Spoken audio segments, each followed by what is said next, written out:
Alright, welcome back everyone. There's my Diecast model turned to RC. I meant to hopefully turn it into a crawler, but its gearing does not allow for that. It's too fast, so it can't hardly get out of its own way. I put a slower motor in there to see if that would improve it. It actually made it worse.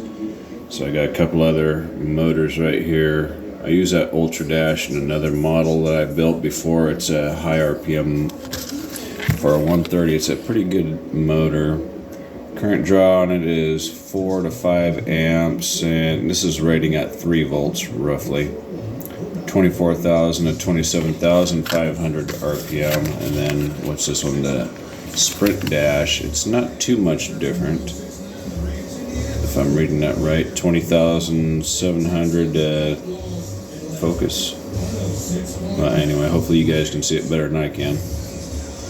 And then it looks like it's 2.8 to 3.6 amps. So this is a little bit slower motor, maybe a little more torque, and it's probably better than the one that's in here. Whatever that is, I don't know. It's not labeled. It came out of a toy grade RC car. And again, that's homemade gearing, homemade transfer case, gearbox. I did have to make a new U-joint. The plastic one failed. I made an axle mounted servo. Right, there's that.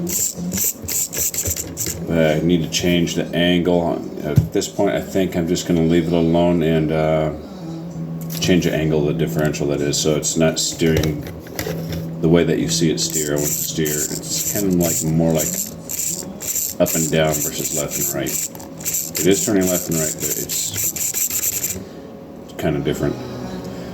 But anyway, there's that. So I think I'm just going to go ahead and install this faster motor in there and see what that does. If I didn't mention it already, I'm using a 400 milliamp hour lithium ion battery back there. This came from the K989. The doors and tailgate don't like to stay closed, and no matter what I do. I mean, they come open, slightest bump, and they'll come open. But the suspension appears to be working okay. For a nice heavy model, I mean, it is really heavy, considering those are 1/16 scale axles and tires off of the WPL C24, whatever the fuck they call it. Anyway, that's all I have for today. Have a good day.